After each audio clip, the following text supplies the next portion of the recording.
It started with a notice taped to my front door.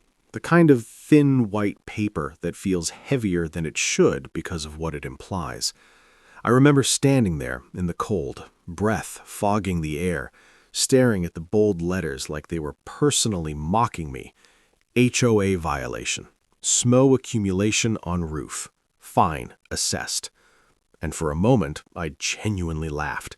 Not because it was funny, but because it was so absurd that my brain didn't know what else to do. Snow on my roof, in the middle of the harshest winter we'd had in years. I stood there, a 35-year-old professional who paid his dues on time, followed the rules, minded his business, and wanted nothing more than to live quietly. I never wanted to be part of HOA politics. I never wanted to fight anyone. But right there, with that paper flapping against my door in the freezing wind, something shifted. Let me paint the picture of who I was back then. I'm not a loud man. I'm not the type who storms into meetings or argues for the sake of it. I work long hours, wear rolled-up sleeves because it's practical, not stylish, and my blazer has seen better days because life has a way of scuffing things up when you're busy surviving. My loafers are worn because I walk everywhere, because I believe in handling my own business. My face usually carries that tired, neutral look of someone who's learned to keep his head down. But that morning, my brows furrowed, my lips pressed together, and I felt something unfamiliar tightening in my chest. Reluctant courage. The kind you don't ask for, the kind that shows up when you've been pushed just a little too far. I looked up at my roof. There was snow, sure, but not more than anyone else's. Every house on the street looked the same. White, heavy, untouched by plows or shovels because the storm had only ended a few hours earlier. I checked the notice again, then walked down the street, boots crunching against ice, and I realized something that made my stomach drop. My house was the only one with a violation notice. Only one. And that's when the laughter stopped.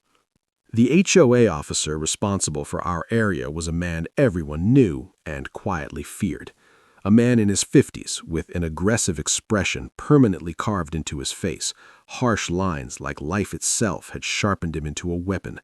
His eyebrows were short and stiff, his eyes piercing, always scanning for something wrong, something to punish. He wore dark black formal jackets even to casual inspections, pressed trousers, and carried himself with a rigid posture that screamed authority. He didn't walk through the neighborhood, he marched. And if you'd ever been on the receiving end of his attention, you knew it was never about the rules. It was about control. I took the notice inside, set it on the kitchen table, and stared at it while my coffee went cold. Part of me wanted to ignore it. That's what I'd always done. Pay the fine, move on, don't make waves. But another part of me, quieter but stronger, kept asking the same question over and over. Why me? So I did something I almost never do. I attended the HOA meeting. Walking into that room felt like stepping into enemy territory.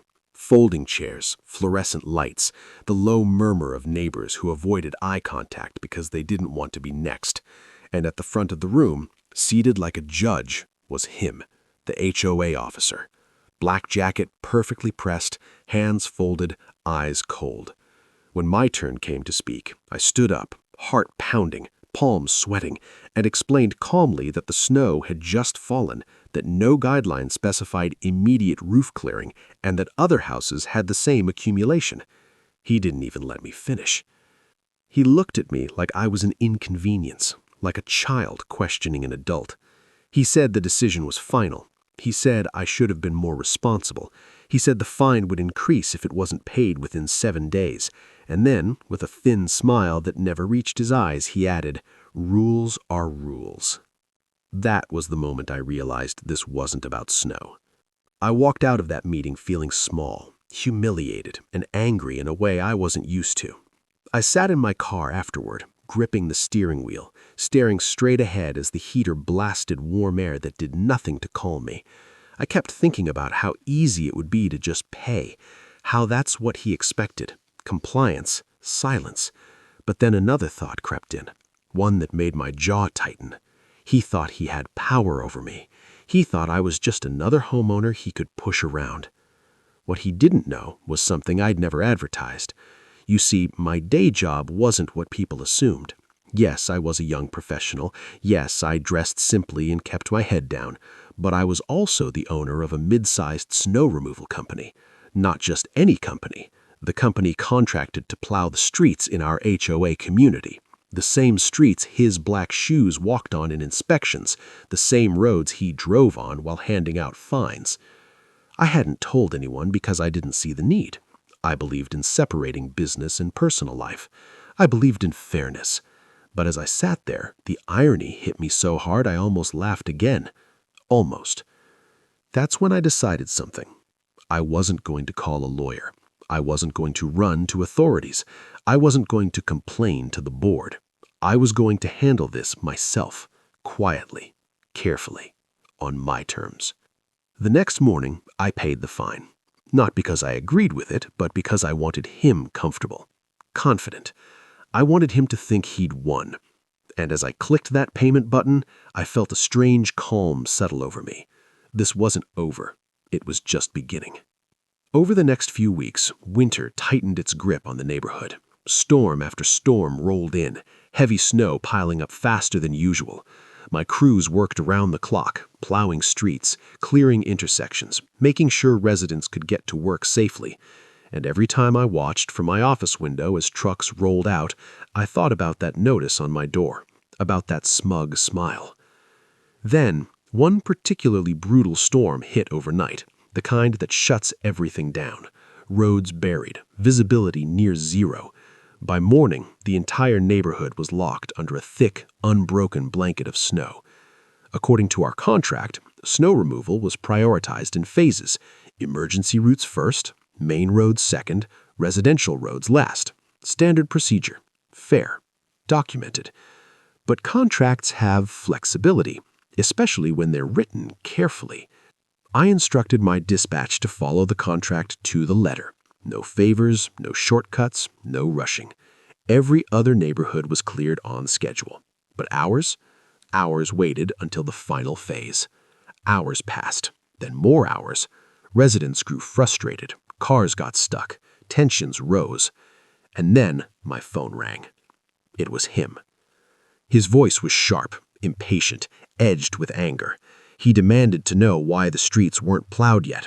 He said it was unacceptable. He threatened penalties, reviews, complaints. I listened quietly, my expression unreadable, fingers resting calmly on my desk. When he finally paused for breath, I spoke. I told him we were operating within the agreed contract terms. I told him your community was scheduled for later that day. I told him there was nothing I could do. The silence on the other end was thick. He didn't know it was me, not yet, and that made it even sweeter. Over the next few days, things escalated. Another notice appeared on my door. Another fine, this time for unsafe conditions.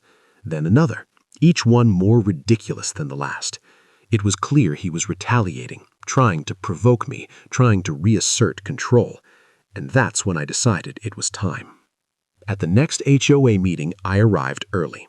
Same worn blazer, same scuffed loafers, same tired face. But inside, I was steady, determined. When the meeting began and the floor opened for discussion, I stood up. The room went quiet. I didn't raise my voice. I didn't insult anyone. I simply introduced myself. And then I said it. I said I was the owner of the company responsible for snow removal in the community. You could hear a pin drop. His face changed in real time. The aggressive confidence drained away, replaced by something raw and unguarded. Shock, then fear.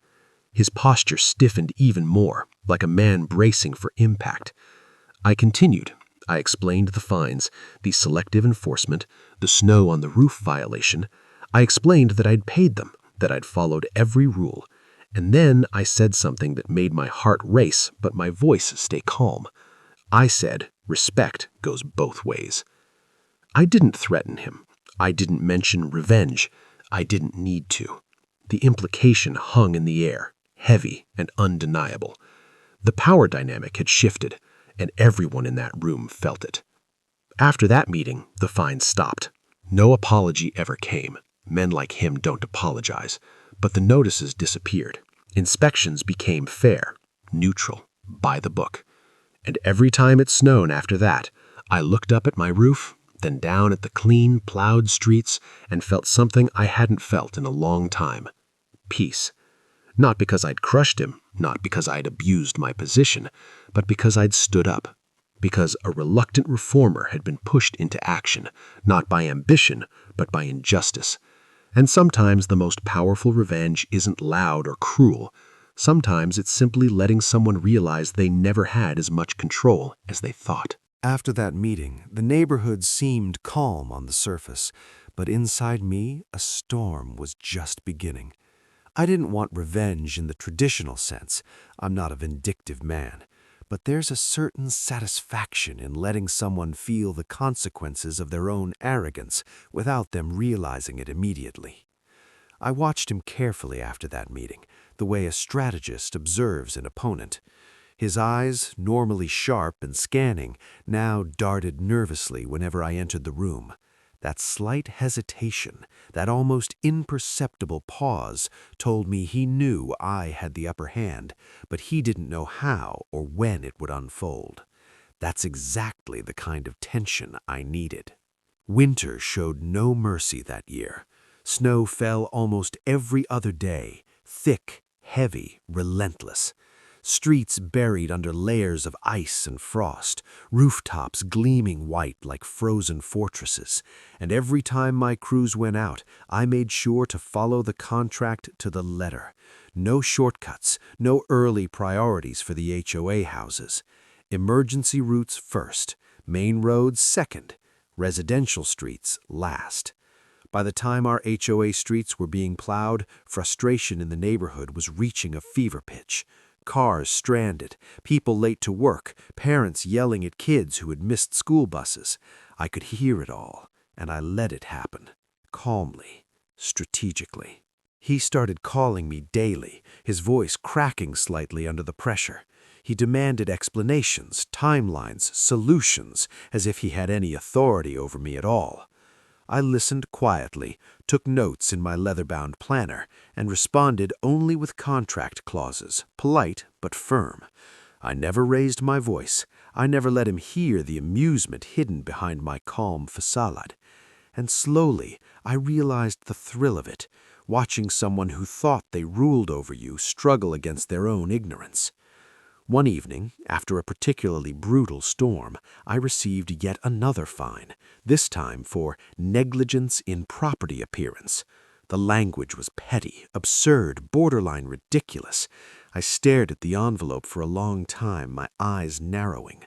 That was the exact moment I knew this had become personal for him, and I smiled, quietly, to myself. Not out of cruelty, but because patience had set the stage. My revenge would not be loud, but it would be precise.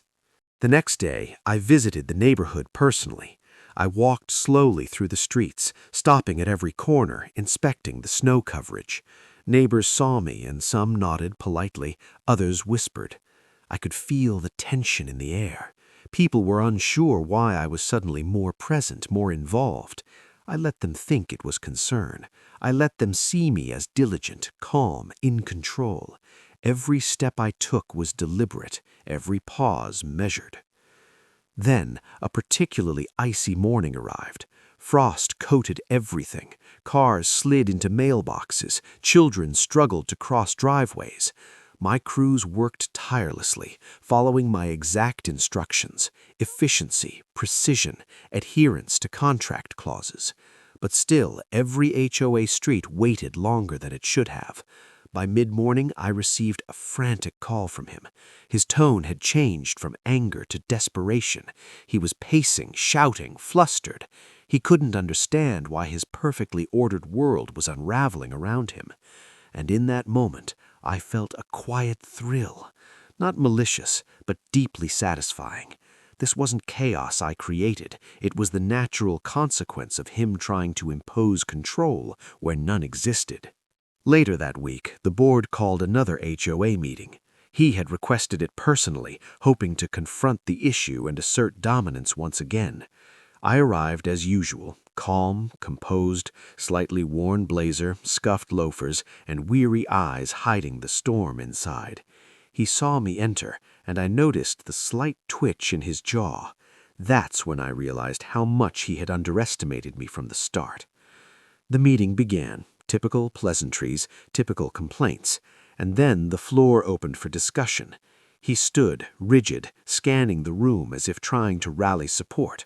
I waited, calmly, and when he finally paused, expecting me to stammer or remain silent, I leaned forward and spoke.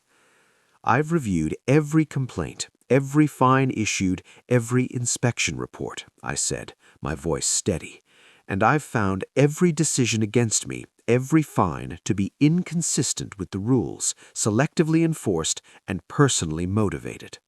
Murmurs filled the room. He shifted uncomfortably. I continued. As the owner of the company responsible for snow removal, I've ensured that all contractual obligations have been met in every detail. No shortcut, no violation, no oversight has occurred on my part. Any perceived delays were within the agreed terms. The room went silent. I let it hang. Then I added softly, almost innocently, I hope this clarifies the misunderstanding. Moving forward, I trust the board will apply the same rules to everyone without exception. His face drained of color. I could see him calculating, wondering if he had been exposed, wondering how to respond. But I didn't give him away. I had created a position where the truth was undeniable, where his authority was effectively neutralized, and he couldn't do anything about it. After the meeting, I didn't gloat, I didn't mock. I simply returned home, feeling the kind of calm satisfaction that comes when a long game is finally won. The snow continued to fall, but now, when I looked out my window at the streets below, I saw order, fairness, and a quiet acknowledgement that sometimes the right kind of courage, the reluctant, patient kind, can restore balance without violence, without authority, and without chaos. And for the first time in weeks, I let myself exhale fully. Winter was relentless that year, and so was the tension. Every snowfall now carried weight, every storm a reminder of the silent power I held. I didn't make a move too soon. I had learned that the strongest victories aren't earned by force, but by patience. And by now, I knew the HOA officer's every move, every word, every twitch in his posture. He tried one last time. A phone call early on a Monday morning, his voice sharp, impatient, demanding answers for negligent snow removal that didn't exist. He didn't know it was me on the line. I let him rant, listing every petty complaint, every supposed violation, every imagined slight. I stayed calm, letting the silence speak louder than words. And then I asked, lightly, almost casually, "Are you sure you want to proceed with that complaint?" The line went quiet. I could hear him breathing. The balance of power had shifted. I didn't need to threaten. The threat existed in the truth I carried, the quiet knowledge that I had every detail, every record, every fact on my side. And he knew it, even if he couldn't admit it. By midweek, the snowstorm that everyone had been bracing for hit with full force. Thick, unbroken layers of white descended, blanketing streets, driveways, rooftops. I watched from my office window, calm as my crews executed the plan I had set in motion weeks ago, precise, measured, fair to the rules, and unyielding to bias. The emergency routes cleared first, as required, then the main roads, and finally, the residential streets, including the ones that the HOA officer had so rigidly controlled in his mind. By the time the HOA streets were cleared, the neighborhood had been forced to see reality without his influence. Cars stuck, sidewalks treacherous, families frustrated, and I stayed invisible, quiet, the calm orchestrator of the storm's end. It was subtle, slow, deliberate, revenge without malice, a lesson delivered without spectacle. The following HOA meeting was different. The atmosphere was tense, almost electric. I entered the room, worn blazer, scuffed loafers, weary eyes that hid everything inside. He stood at the front, stiff as ever, black jacket pressed, jaw tight. But this time, there was a flicker of uncertainty behind his piercing gaze. He had been challenged and had failed to see it coming. I spoke, slow, deliberate, measured. I've reviewed every complaint issued against me, every fine and every alleged violation, I said. The room went quiet. All actions have been consistent with the rules. No exceptions, no errors, no neglect. He swallowed hard, his usual aggressive tone gone, replaced with tension. The room felt like it had shifted slightly on its axis, like gravity had changed and everyone could feel it. I continued. I own the company responsible for snow removal. Every step has been executed according to contract. I trust, moving forward, the board will apply rules consistently, fairly, and without personal bias. That was all I said. No gloating, no mockery, no threats. Just truth. But the implication was clear. He had overstepped, underestimated, and learned the hard way that authority without fairness is fragile. The tension in the room was almost unbearable. The officer's eyes darted nervously, not because he was guilty of wrongdoing, but because he now knew he had no control. And that was the ultimate satisfaction. Justice didn't need to scream. It only needed to be undeniable. After the meeting, the neighborhood slowly returned to normal. Snow continued to fall, but now inspections and fines became fair. Neighbors noticed the subtle change in tone from the HOA. Rules were enforced equally, and the officer, once the embodiment of arbitrary authority, now moved with caution, aware that his former intimidation had no effect on someone who understood both the rules and the realities behind them. I returned home that night, watching snow drift softly past my window. My roof was untouched, the streets clear below, and the quiet sense of victory settled over me. Not a loud, angry victory, not one meant to humiliate or dominate, but the kind of victory that comes from strategy, patience, and quiet courage. I thought about my younger self, reluctant, wary, never wanting to fight, never wanting to be dragged into this, and I realized something crucial. True courage isn't about aggression. It's about standing your ground, acting with clarity, and letting justice unfold in ways that speak louder than words.